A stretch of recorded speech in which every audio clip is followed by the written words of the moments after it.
Join me in welcoming to my far right, Mr. Benjamin Tall, the Deputy Chief Economist for World Markets at CIBC. Sir, welcome. Good to see you again. Thank you for being with us. Mr. Nelson Damaso, business teacher, John Cabot Secondary School, Mississauga. Yes, sir. Yes. Nelson, is that a Movember? Is that a Movember stash? You got that? That's the only way I'll go out looking good. That's pretty good. I like that. All right. Amanda Lang, get the host of Bloomberg North. And just today, can I embarrass you a little bit? Just today, it was announced that Amanda has joined the Bell Media team and will return to BNN and support business news at CTV, ladies and gentlemen. And she's here with us live. Thank you. And last but certainly not least, my friend on the end, Mr. Bruce Poon-Tip, founder of G Adventures and a JA alumni, ladies and gentlemen. There you go. How about that? How about that? All right, so as you've seen and heard this evening, JA programs spark the spirit of entrepreneurship. Now, we believe that entrepreneurship is the key to reducing youth unemployment and driving economic prosperity. The need for JA simply has never been greater. We've all heard the dire statistics around youth unemployment. In fact, youth unemployment is 2.5 times higher among Canadians 15 to 25 than average, and 30% of 15 to 25-year-olds live below the poverty line in just the GTA. So, what I'd like to do is go person by person, and just if you could go down the line, starting with you, Benjamin, if possible, and if you can lend your voice and expertise in response to this data and why you think JA matters. If we could begin with you, Benjamin. Yes, 3 minutes, that's not enough. So, yes, listen, every first Friday of the month at 8:30 in the morning, we get the employment numbers from the US and Canada. 8:30 in the morning, first Friday of the month. So at 8:29, every economist is sitting in front of their computer, looking, waiting, anticipating the numbers. Believe me, it's very exciting. And every time that we look at the numbers, we look for one thing, and we cannot find it. That's wages. Wages are not rising. This is the second longest expansion ever, and wages are missing in action. And usually what happens is that you have wages rising, inflation rising, interest rates rising, and then the economy slows down and you have a cycle. And we don't have a cycle. And the question is why wages are missing in action. And the reason is the mismatch in the labor market. We have people without jobs, and we have jobs without people. Everything looks good, but then you look deep inside, and you can see that, for example, in the US market, today, there are more people collecting disability insurance than production workers. The duration of unemployment, how long people are unemployed, is longer than it was in 1991 during the recession. Millions of people are not participating in the recovery. That's their cry. And Trump is the messenger. This is not about people not liking Hillary. This is much bigger than that. There is a big message. And Trudeau and Trump are trying to solve the same problem, jobs. And the elephant in the room is that this problem simply does not have a solution. That's the elephant in the room that no politician will ever admit. Those jobs, they are not coming back. Those people in Michigan, they will be waiting. For every job we lost to trade, we lost 8 to automation. Things are changing. And of course, when I say no solution, I mean in the short term. In the long term, the solution is education. And as a society, we fail young Canadians because the labor market is advancing at the speed of light. And the education system is behaving like nothing happened. We are producing graduates that don't have the tools to compete. And we need to change that. We, as a society, we failed young Canadians. And we have to fix it. And that's why I'm here, because, financial literacy and knowledge is part of this big puzzle we call education. We want to succeed, we need to wake up, because this education system is failing young Canadians. That's why I'm here, because what we are doing here is part of the solution. We have to wake up and make sure that those young Canadians have the tools to succeed, and that's what we're doing here. That's why I'm investing in junior achievement. Thank you. Thank you so much. Benjamin Tall. And that was exactly 3 minutes. So that was now a little bit of a side a note here, but goodness gracious, who would vote for Benjamin for PM? I don't know about you. I think Benjamin, I would. If you want a campaign manager, I will. But I love always hearing from you, Benjamin, because it's so enlightening and terrifying at the same time. So. All right, good stuff. Over to you, Nelson. Nelson, how would you say in 3 minutes, sir? Wow. I agree, Mr. Tal. Education has failed for too long. Everything has changed so rapidly. Education's still stuck in the 1920s and 30s. But let me tell you, John Cabot loves junior achievement. And we've been incorporating their programming for the last 18 years. Any program JA offers, we implement. It takes students out of the classroom into the boardroom, into downtowns, into small business. And that's where real learning happens. That's where real education needs to take place. Students are invigorated. Look around the room. Meet those young people at your table. Those are the future leaders of Canada. And let me tell you, the future looks really bright.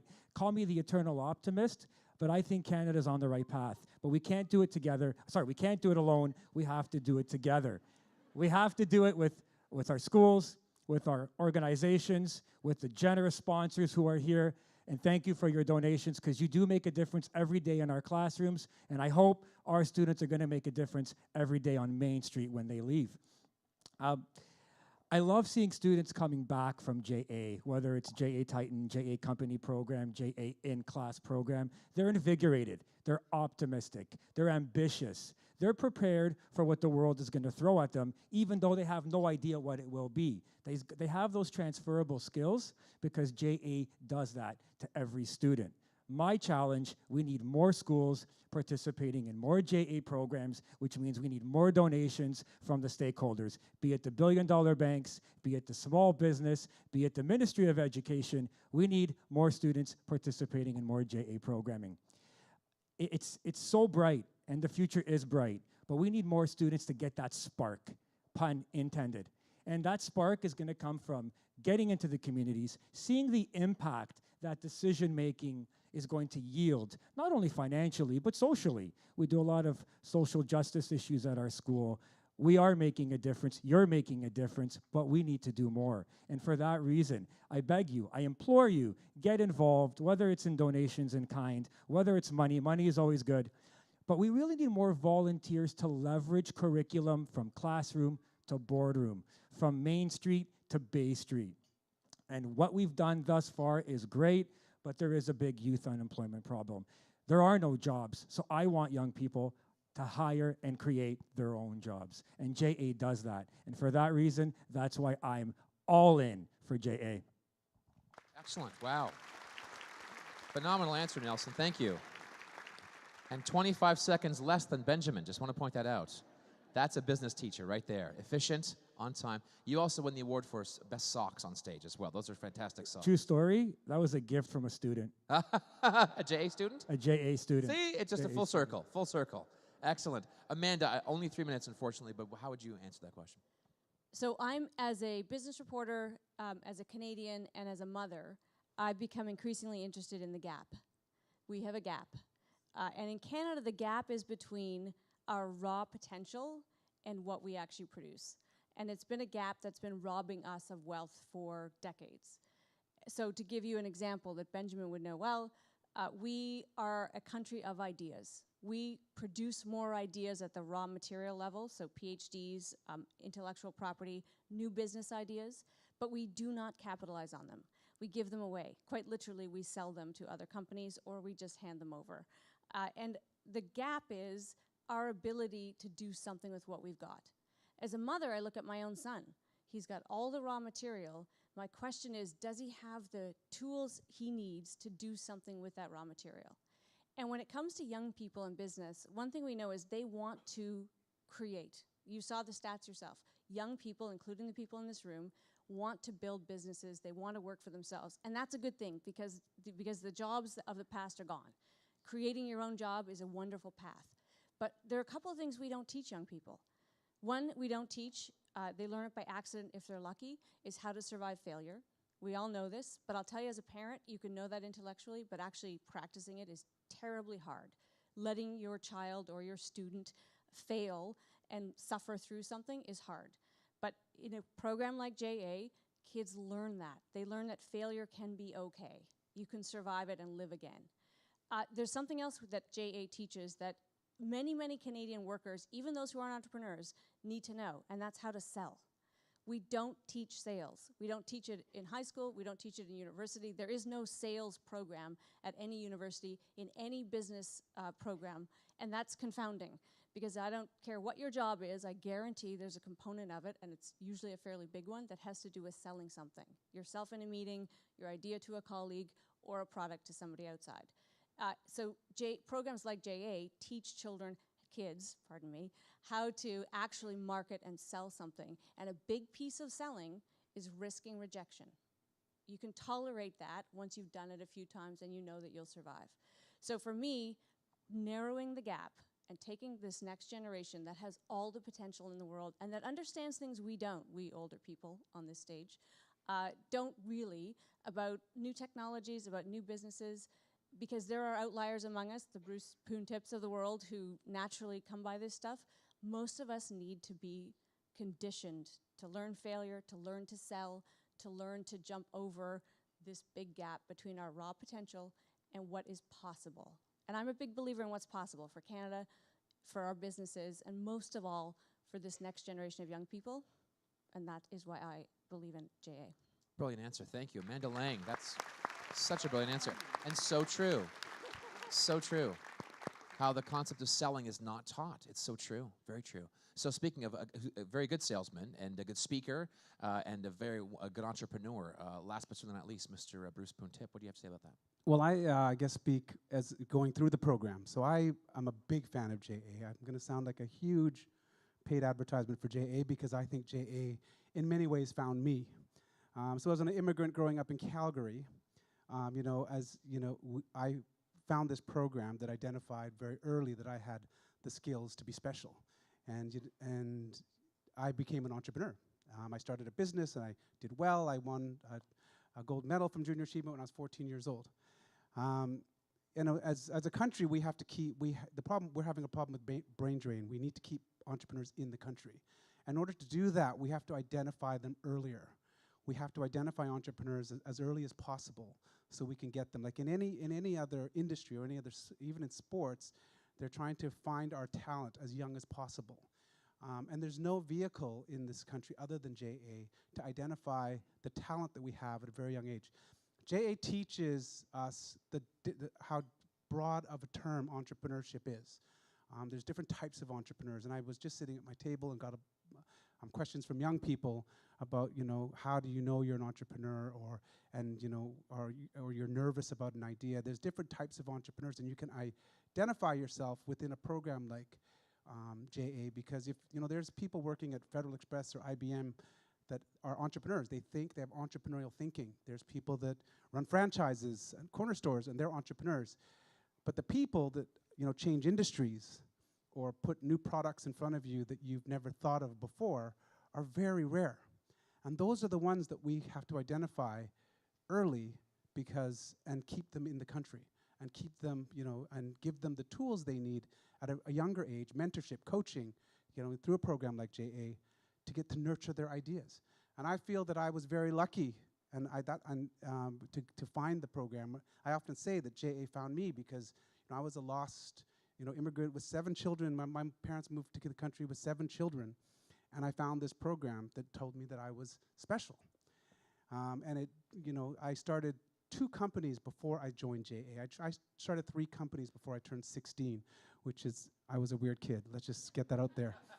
And then the other thing, on the other side of that's really important, that's a problem for this country, is about financial literacy. Financial literacy is a big issue for this country, and at that age, kids are sponges for that type of information, and it can only benefit the country in the long run. And of course, entrepreneurs and creating companies, help with unemployment, creating jobs, creating wealth within the country and keeping it in Canada. All of those things are important. But financial literacy is something that's broad. That's a problem for all of us in Canada. And the younger we can find young people who are interested in learning about financial literacy, the better we are as a country. And that's one of the reasons why I'm so passionate about supporting JA. Phenomenal answer. Thank you so much. Thank you very much, Bruce. If I could have just a follow-up question. So, Bruce, I mean, entrepreneurship is an ongoing battle of, as Amanda was saying, success and failure. How did JA prepare you, speaking from the program perspective, for the real-world dynamic? That is another great question. You know, when I started my company 27 years ago. I was 22 years old when I started my company. And I remember my first meetings and my first, times I had to go into to sign big contracts with big wholesalers. I was selling a new product no one had ever thought of called Adventure Travel. It's 1990. There's no internet. There's no, I didn't even have a fax machine when I started, so there's just no communication like that. And what JA did was they gave me that confidence. Like it seemed like the most natural thing in the world, because I had a bookmark business was my company program, and I had convinced every drugstore in Calgary to give me counter space by the tills to sell bookmarks, $1 each when you pay. And so I had been negotiating with store owners and doing requisitions and filling orders when I was 14, 15 years old through the JA program. So when I went into those meetings, and even when I hired people my age or much older than me, they weren't as comfortable in those meetings, making those sales calls and looking at business as something that's completely natural and normal, because the company that I own and run now isn't the first company that I had, because I'd been through it before. That experience I have not been able to experience anywhere else. They can't teach you it in school. They can't teach it out of books. They can teach you how to write a lot of things about balance sheets and profitability and all of those things, but they can't teach you that live experience of negotiating a deal. Creating a culture of winning where everybody wins when you negotiate a deal, and doing that when you're 22. And I was going off to England, because our biggest market's in the UK, and I was meeting with some of the biggest wholesalers at the age of 22, 23, negotiating these massive contracts. And I look back on it thinking I was so comfortable. When I see 22-year-olds and 23-year-olds now, I can't see them, at negotiating at that level. JA gives you that confidence because, you start that so young, and by the time you're 22 or 23, whatever, even 25, it becomes so natural. And that's I think one of the big gifts that it gave me. Amanda, over to you. As we all know, it's a great thing to do. It's a good thing to do. But why should the business community invest in JA with both funding and volunteers? I mean, there's an absolutely enlightened self-interest reason for companies to invest in JA, and that is a pipeline of talent. There's also a greater good that I think businesses do concern themselves with in creating value in our communities. But if you purely look at through the lens of who do you want to employ, one of the single biggest skills of this next generation of workers, and we don't know what those jobs are going to be. We can all agree on that. We know the ones that are going away. We don't know what will replace the looms of the previous century. What we do know is the skill that is required is adaptability. People now talk about AQ, not EQ, not IQ. And so people that can adapt and change and grow, those are the qualities you want. So if you're running a business and you're thinking about who you're going to hire, you want people with that potential, with that skill set. And this is exactly the kind of program that gives it. My frustration, actually, if I'm going to be honest and speak out of school, don't tell anyone I said this, is that this isn't a broader program, that it isn't actually a mandatory curriculum program in every school. I'm delighted that it's reaching lower and lower. It should start in grade 3 and grade 5. It shouldn't be a high school only program. But this is the kind of thinking around getting kids thinking about their potential and the risks they're going to have to take that just creates a way of being. It's not a skill set that's fixed. It's a way of being in the world that creates better employees down the road. Excellent, thank you. Now I see your head nodding, and brilliant answer, yes. Thank you, Amanda. I see you nodding, Nelson. What could you expand on that? Yeah, education's getting a tough rap today. And I'm with you, and I think that's why we're here, all the students, and I'm sure there's a few other teachers here. What I love about JA is it provides opportunity for all students. I love Bruce's story, the immigrant story. I'm a son of an immigrant. Many of us here are sons and daughters granddaughters, grandsons of immigrants. And that's what I love. Through donations from all the corporate sponsors, all students have access to great opportunity. And that's what school's for. School's designed to help you find yourself, connect with your passion, and then parlay that into something productive and meaningful. And JA does that. I see it every single day. What these students are able to do in terms of adaptability, collaboration, communication, critical thinking, creativity. We saw those 2 phenomenal company program presentations. That's what's going on in classrooms today. The problem is, like Amanda mentioned, there aren't enough classrooms having that as part of the curriculum. And I'm the biggest proponent for that. What I love is hearing students come back to me after experiencing all the amazing programming with JA and say, you know what, sir, or Nelson, I want to grow up and be a global entrepreneur. And then I'll have a student say, no, I want to be a business journalist. Some will say, no way, sir, I want to be a chief economist.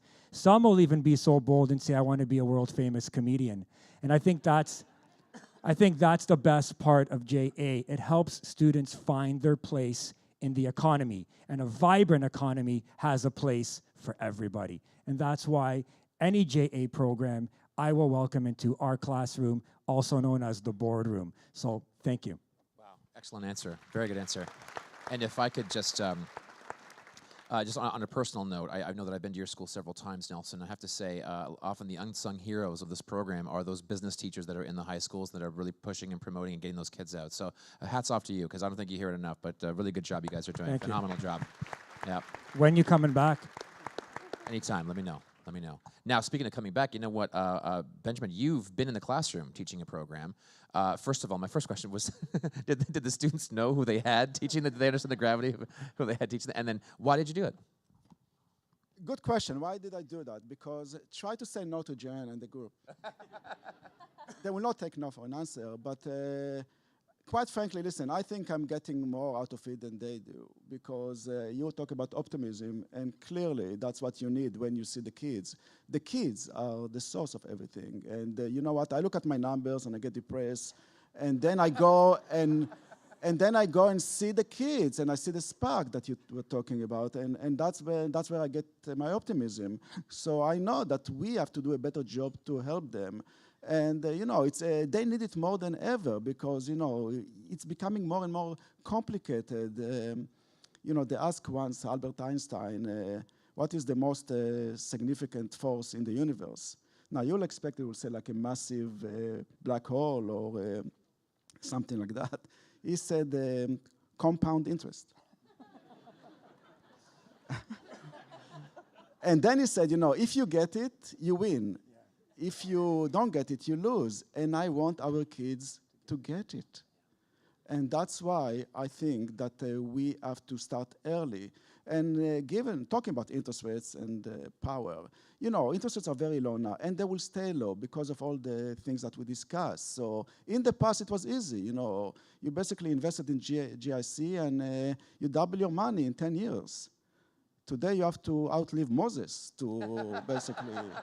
So what I'm telling you here is that we need to start early, and now more than ever. That's why I'm doing it. Excellent. Benjamin Tal, wow.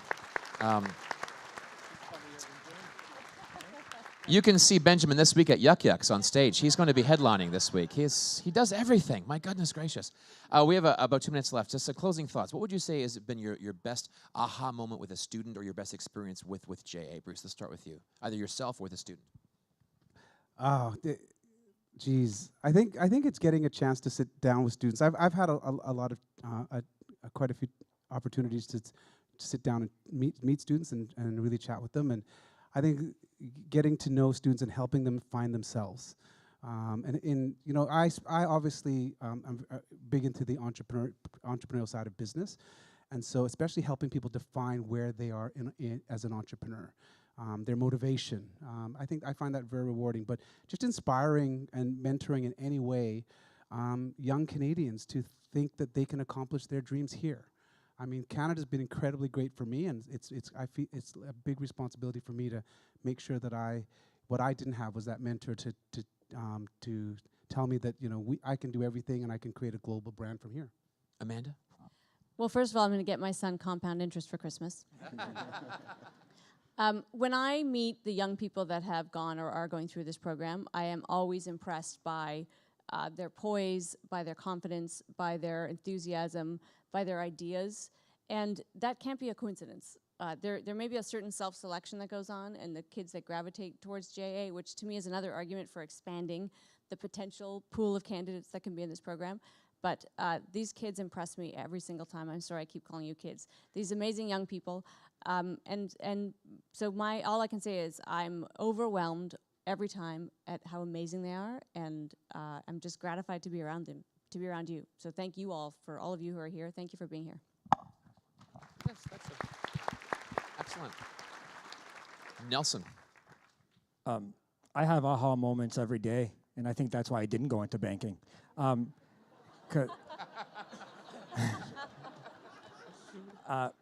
And it's not for me, because I'm not that intelligent or articulate or good looking, but it's really coming from students. It's from that student who used to skip my period 1 class 4 times out of every 5 days because he was building his business. And that young man's in this room right now. So he knows who he is. It's those aha moments when they come back 2-3 years later and say, you know what, sir, or Nelson, whatever they want to call me. They probably call me worse in their heads. You know what? It's making sense now. We're making those connections. And whether it's JA, and most of it is because of JA, because JA makes me a way better teacher. And for that, I'm very, very grateful. It makes students more effective and more adaptable, and that's a big deal. But I love seeing them come back and share their success. And that makes me happy and kind of gives me that impetus to keep on plugging and keep on pushing. Thank you. Thank you. Brilliant answers. What a great panel. We could just do this for 40 more minutes. Last but not least, Benjamin, if you could weigh in. Yes, as I said, I got much more from this experience than they did. And, you just look at them and you see how eager they are to learn. And they really listen and ask wonderful questions. And just this evening, the 2, students in my table, so humble and so bright and so smart. And I know they will go places. So that's why I'm sharing your optimism. Thanks. Excellent. Ladies and gentlemen, what a fantastic panel. I mean, thank you, Benjamin, Nelson, Amanda. Thank you, Bruce. A big round of applause for your passion, your continued support, your optimism, and your hard work at the program. Thank you so very much. What a great panel.